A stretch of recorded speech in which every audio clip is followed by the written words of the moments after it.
날이 참 추워졌네요. 이렇게 추워진 날씨에는 독감이 유행이잖아요. 다들 건강 조심하시기를 바랍니다.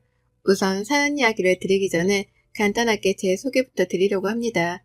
전 전주 사는 40대를 바라보는 아직 30대인 평범한 워킹맘입니다.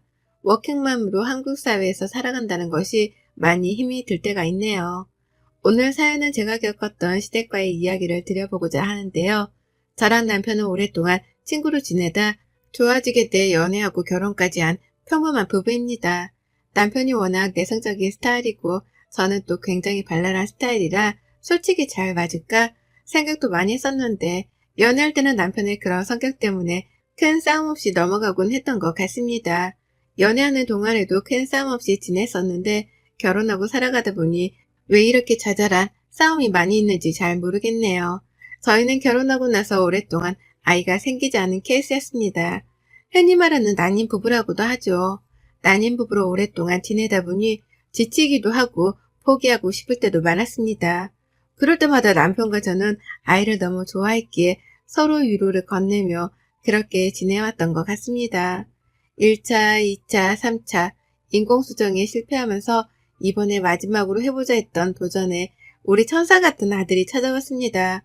너무나 기뻤고 오랫동안 다니던 회사에 휴직계를 내면서 임신 기간 동안 좋은 거, 좋은 음식에 태교에만 집중하면서 지내왔습니다. 그러고 출산을 하고 아이를 키우면서 슬슬 회사에 복귀를 해야 하는 시기가 찾아왔습니다. 처음에는 아이 때문에 회사를 그만둘까도 생각했지만 남편도 그렇고 주변에서도 지금까지 쌓아온 커리어가 너무 아깝다고 특히 남편이 좋아하는 일을 포기하지 않았으면 좋겠다고 해 남편이 저 대신 육아휴직을 쓰고 제가 복귀를 했으니까요. 오랜만에 회사에 가서 있다 보니 참 좋더라고요. 아이를 키우는 일도 참 행복하지만 또 제가 좋아하는 일을 하고 있으니 그것 또한 행복했습니다.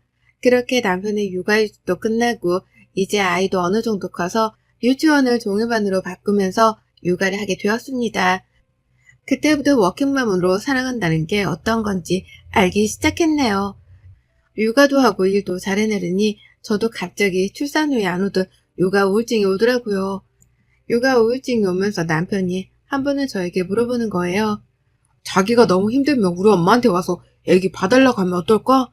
용돈도 드리고 라고 하더라고요. 시댁과 저희 집은 거의 1시간 이내 거리에 살고 있어서 그건 좀 힘들 거라고 생각했는데 저희 친정은 아빠가 아프셔서 엄마가 아이를 봐줄 수 없는 상황이라 시어머니가 그나마 가장 유력했거든요.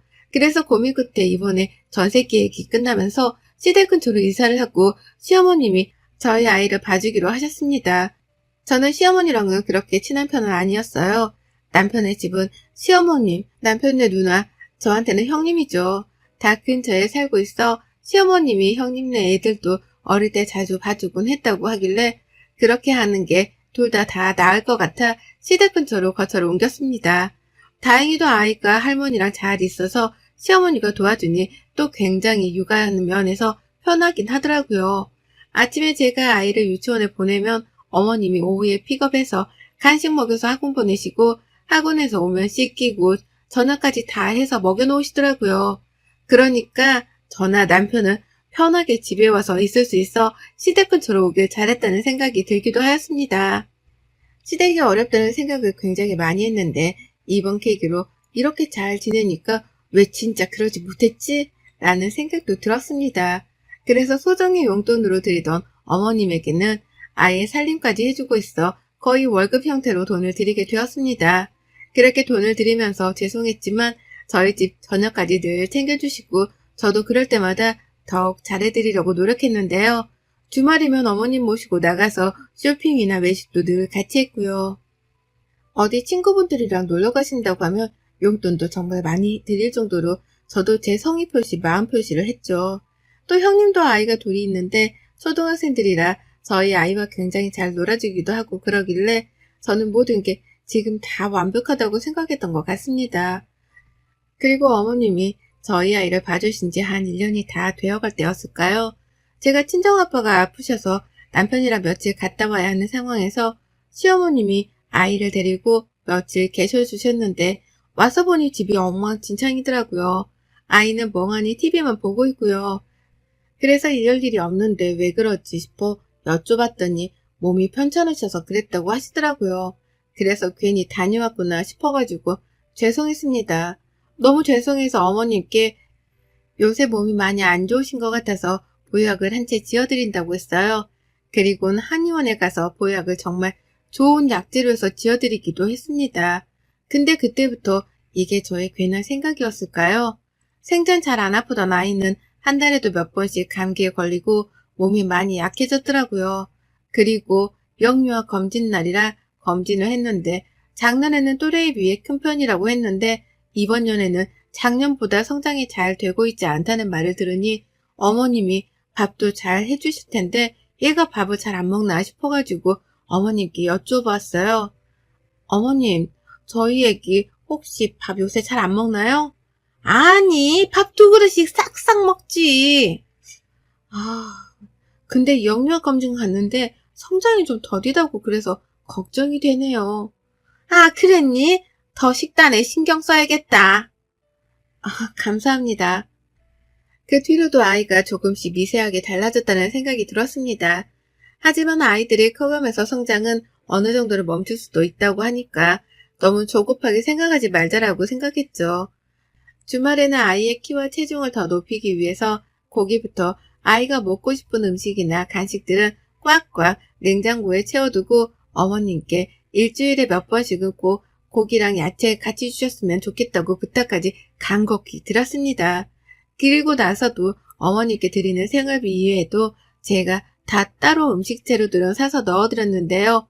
또 독감 맞을 때 저는 병원에 전화해서 웬만하면 수일선으로 돈 주고 맞추려고 생각해서 이번에도 소아과에 전화를 다 돌린 후에 맞고 싶은 독감이 있어 이걸로 꼭 맞춰달라고 하고 돈도 따로 챙겨서 드렸습니다. 아이가 예민한 편이라 접종하고 나면 꼭 열이 나는데 그 백신 약은 열이 안 나서 꼭 그 백신 약으로 맞추려고 하거든요. 그리고 백신을 맞추고 나서 저녁에 아이에게서 갑자기 열이 펄펄 나는 거예요. 너무 걱정이 돼서 왜 매번 맞는 약으로 했는데 그랬을까? 어머니께 여쭤보니 똑같은 약이고 적어준 대로 했다고 하시길래 저는 당연히 그런 줄 알았습니다. 아이가 자꾸만 잔병치레도 많아지고 그래서 회사에 양해를 구한 후 한 보름 정도 연차와 월차를 끌어다가 다 쓰고 쉬기로 했습니다. 다행히도 오랫동안 다니던 회사라 양해를 해주셔서 한 보름 정도는 아이랑 함께 시간을 보내기로 했는데요. 어머님도 그동안 아이를 계속 봐주셔서 자기 시간이 없으신 걸 알기 때문에 이번에 제가 쉬면서 휴가 좀 갔다 오라고 제주도 왕복 여행 티켓도 끊어드렸어요. 친구분들이랑 한 5일 정도 다녀오시라고 숙소도 다 예약해드리고요. 그리고 아이를 온전히 제가 케어하니 아이에게 미안하기도 하고 잘 못해준 것만 같은 생각에 쉬는 동안은 아이한테만 온전히 마음을 쓰면서 지냈습니다. 그러다 아이에게 엉덩이 쪽이 발진이 나서 소아과에 다녀올 일이 있었습니다.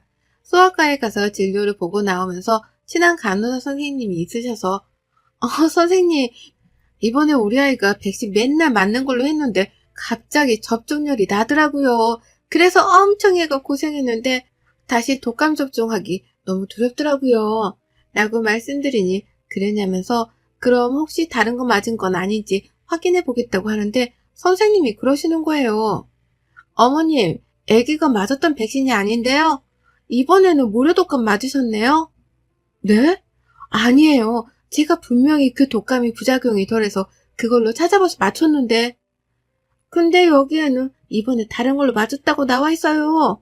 라고 하시는 거예요. 그래서 열이 난 것 같다고 하니 조금은 황당하더라고요.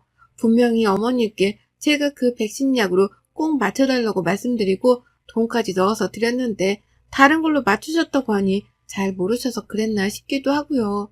그래도 어쨌든 헷갈리셨나 싶기도 해서 그냥 넘어갔어요. 근데 유치원에 학부모 상담이 있어서 가서 상담을 하는데 선생님이 정말 제가 생각하지도 못한 이야기를 꺼내더라고요. 선생님이 꺼낸 이야기는 어느 순간 저희 아이가 매일 똑같은 옷을 입고 등원을 하거나 챙겨오라는 준비물이나 이런 것도 챙겨오지 않고 아이가 어느 순간부터 좀 위축되어 있어서 걱정을 많이 했다고요. 근데 이런 이야기들이 다 처음 듣는 거라 머리를 망치로 맞은 기분이었습니다. 그래서 어머님이 아이를 잘 봐주는데 솔직히 이런 거 다 물어보기에는 실례라는 생각이 들어 우선은 집에 홈카메라를 설치했습니다. 한 일주일은 어머님께 홈카메라를 설치했다는 이야기를 안 하고 설치를 했는데 저는 그 영상을 보고 경악을 금치 못했습니다. 저희 집에는 시어머니가 아닌 다른 사람이 저희 아이를 봐주고 있더라고요. 정말 제가 한 번도 보지 못했던 사람이었어요. 그리고 저희가 퇴근하기 전쯤에 시어머니가 오고 그 사람이 가고요. 그러니까 그 영상을 보고 이거를 어떻게 해야 할까 싶어서 남편에게 퇴근하고 나서 밥을 먹고 카페에 가서 이 영상을 보여주었습니다. 남편은 그 영상을 보더니 아무 말도 안 하고 갑자기 울더라고요. 그러더니 저에게 남편이 해주는 말은 너무 충격스러워 말을 하지 못했는데요. 여보, 미안해. 사실 지금 어머님 진짜 엄마는 아니야. 아빠가 나 어릴 때 재혼했던 새어머니야. 근데 자기한테 말 안 한 건 엄마가 어릴 때 나를 키우기도 했고 나도 진짜 엄마처럼 알고 살았기 때문에 그런 말을 하는 거를 원치 않으셔서 말을 못했어. 엄마가 왜 그런 행동을 한지는 모르겠는데 이대로 용서할 수는 없을 것 같아. 라고요. 시어머니는 남편의 새어머니였고 우선 시어머니에게 이 이야기를 하기 전에 우리 집에 오는 그 사람을 먼저 만나야 할 것 같았습니다. 또 홈카메라로 보았을 때 시어머니가 나가고 그 사람이 집으로 들어와서 집안일을 하길래 바로 집으로 들어갔습니다. 저를 보고 갑자기 놀라더군요. 그래서 제가 누구세요? 라고 하니 아무 말도 못하는 거예요. 근데 심지어 그 사람은 한국 사람도 아닌 조선족 사람이었습니다. 한국말이 서투른 것 같아서 어떻게 된 거냐고 물으니 자기는 그냥 아이 봐주는 거랑 집안일 하는 걸로 취업을 한 거고 돈은 얼마를 받냐고 물으니 제가 어머니께 드리는 4분의 1도 안 되는 금액을 주고 있더라고요. 어머님은 저에게 생활비를 받고 그 생활비에서 조금 떼어 그분께 드리고 제가 집에 들어오면 자기가 있는 척 했던 거더라고요. 처음부터 그랬던 건 아닌 것 같고 한 반년 정도 그랬다고 하더라고요. 그 사람이랑 이야기했던 것들을 다 녹화하고 홈카메라에 있었던 영상들도 확보하고 어떻게 말을 해야 할까 고민하다가 홈카메라로 둘이 바꾸는 순간에 제가 집 앞에 서 있었습니다.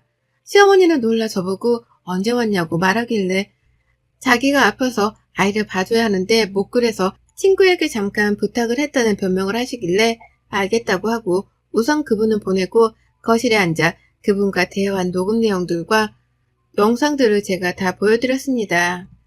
처음에는 계속 변명만 하시더니 그 영상과 내용들을 보니 갑자기 눈물을 뚝뚝 흘리시더라고요.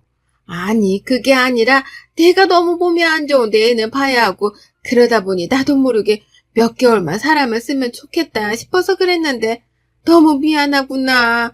정말 면목이 없구나. 라고 하는 어머님께 드린 생활비 카드 내역을 다 보여드렸습니다. 제가 어머님이 집안 살림을 다 해주셔서 생활비 외에도 카드를 드렸는데 그 카드는 문자를 뜨게 제가 안 해놓았다고 편하게 쓰셔도 된다고 말씀을 드렸던 적이 있는데 그게 남편이 해놓은 줄 알고 아예 그 생활비 카드라고 드린 명목에 마트를 몇 번 잊지도 않고 뭐 놀러간 흔적들이 굉장하더라고요. 백화점, 마사지샵, 고급 일식집 뭐 등등 카드는 어머님 혼자 쓰셨는데 거의 이번 달은 400만 원 가까이 나왔으니까요. 그걸 보여드리니 뭐 할 말이 없으신지 이제는 적반하장으로 나오시는 거예요. 아들이나 며느리가 그거 해줄 수도 있지 뭘 그러냐면서 너 왜 이렇게 깐깐하게 구냐고 그러시더라고요. 그래서 제가 오히려 되물었어요. 어머님, 제가 아이 독감 맞춰달라고 10만 원 봉투에 넣어서 드렸는데 아이는 무료 독감 맞추셨던데 그럼 그 돈은 또 어디에 쓰셨어요? 라고 물으니 얼굴이 빨갛게 변하시는 거예요. 그러면서 막 남편이 들어오니까 울면서 며느리가 나한테 저러더라. 너 어떻게 생각하느냐 하면서 가길래 남편이 어머님 손을 딱 뿌리치고 서류들을 막 던지더라고요. 어머님 얼굴 앞에요. 여기서 엄마라는 말 한마디만 더 했다가는 정말 가만히 안 놔둘 테니 알아서 해요. 이 서류들 지금 보세요. 그 서류들을 저도 보는데 남편의 저희 시아버지죠.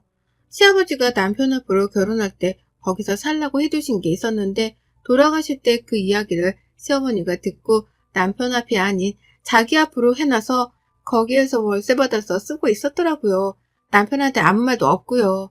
그러니까 남편이 어느 정도 짐작은 했는데 그래도 그것도 다시 찾아오려고 소송을 걸고 아버님이 그거에 대해서 쓰고 가신 게 있었는데 아프실 때 명의를 시어머니가 몰래 변경해 놓은 그런 것도 포착되어서 변호사 선임해서 소송할 거라고 이야기하더라고요. 그때서야 그 시어머니는 자기의 상황을 인지했는지는 모르겠지만 미안하다고 니네가 다 크면 주려고 했다. 이런 말도 안 되는 소리를 했지만 남편은 정말 처음으로 시어머니에게 소리를 고래고래 지르면서 말도 안 되는 소리 하지 마시고 지금까지 월세 받은 돈 다 토해내고 저희한테 생활비 받아간 거 6개월치도 다 토해내셔라. 사기죄로 들어가서 남은 인생 감방 사시려고 생각하시는 거 아니라면 제가 이야기했던 것들 다 지켜서 하라면서 빼곡하게 적어서 주더라고요. 시어머니는 어떻게 이럴 수 있냐면서 막 난리치고 남편은 더 이상 한마디만 더 하면 남아있던 정도 정말 없어질 것 같으니 준비 다 되시면 말씀하셔라 라고 했습니다. 그 뒤로 시어머니는 저에게도 전화와서 설득하라고 문자도 보내셨지만 다 씻고 남편 앞으로 있었던 아파트 명의는 남편으로 바꾸고 월세 받은 돈은 지금 없다며 배째라는 식이네요. 그래서 결국에는 변호사 선임해서 소송으로 가기로 했어요. 몇 달 정도를 소송한 결과 남편 쪽이 더 유리해 승소했고 시어머니라고 하고 싶지도 않네요. 근데 소송하면서 나오는 것들은 지금까지는 아무것도 아닌 일들이 많았습니다. 시어머니는 재혼해서 아버님 몰래 자기 앞으로 해놓은 것도 많았고 심지어 자기 딸 앞으로도 명의 변경해놓은 것도 나왔어요. 아버님이 아플 때 다 자기가 몰래 그렇게 진행시킨 것들이 많았더라고요. 그때는 남편이 어려서 그런 거 잘 몰랐는데 커가니까 어느 정도 알 때쯤 의심은 했지만 그래도 자기를 키워준 사람이었기에 참고 살아야겠다고 생각했지만 이번 아이 일로 지금까지 쌓아둔 것들이 커져서 이렇게까지 하게 되었던 것 같네요. 시어머니는 정말 빈털터리로 쫓겨나게 되었고 지금은 그 자기 딸네 가 있는 걸로 알고 있어요.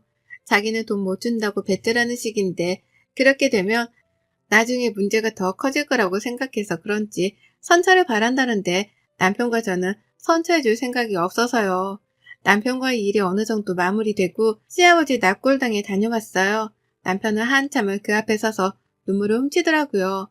그리고는 자기를 낳아준 엄마를 한번 꼭 만나고 싶다고 저에게 이야기하길래 저는 당신이 괜찮으면 한번 꼭 찾아보라고 해서 이번에 수소문 끝에 남편은 이제 정말 친어머니를 만나게 되었습니다. 저는 안 나가고 남편만 갔다 왔는데 시아버지가 젊은 적에 바람이 나서 새어머니를 만난 거였습니다. 그래서 아이만이라도 자기가 키우겠다고 했는데 시아버지가 그건 절대 안 된다고 해. 그때는 어머님이 힘도 없고 돈도 없어서 데려오지 못해서 늘 몰래 가서 남편을 보고 왔다고 했나봐요. 그러다가 그 새 시어머니가 남편네 친어머니한테 다시 찾아오지 말라고 그게 더 아이한테 상처 주는 일이라고 해서 그 다음부터는 보고 싶은 마음도 남편을 위해 늘 안고 사셨다고요. 그리고 더 놀라운 사실은 저희 결혼식에 오셨대요. 잠깐이었지만 결혼한다는 소식을 듣고 안 올 수가 없어서 어두울 때 보고 가셨다고 하시더라고요. 얼마나 마음이 아프셨을까요? 남편은 그 과거를 다 알고 나니 엄마를 부둥켜 안고 한참 울었다고 하더라고요. 저희 남편 참 불쌍한 인생을 살았네요.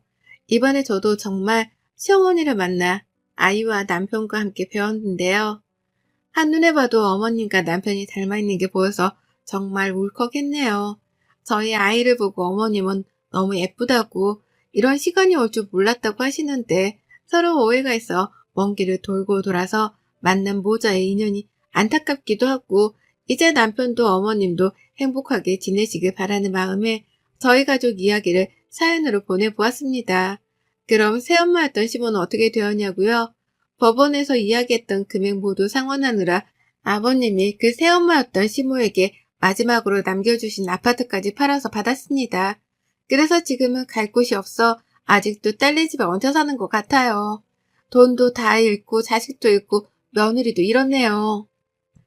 그분은 그래도 남편은 자기를 지금까지 키워줬기 때문에 더 이상은 가지 않을 거라고 나중에 술 한잔 먹으며 이야기를 꺼내더라고요. 그리고 시댁 근처에 살았던 저희는 다시 원래 살던 곳으로 돌아와 새로운 삶을 시작했습니다. 이번에는 아이를 위해서 제가 회사에 휴직계를 낼 수 있어 휴직계를 내기로 했고 주말에는 남편과 시어머님과의 만남이 있어 만나서 맛있는 음식도 먹고 이번에 어머님 생신이라 처음으로 가족 다 같이 제주도에 놀러 가기로 했네요. 다시 시작하는 저희 가족에게 많은 응원을 부탁드리겠습니다. 여러분의 생각은 댓글로 남겨주세요. 오늘도 시청해 주셔서 정말 감사합니다.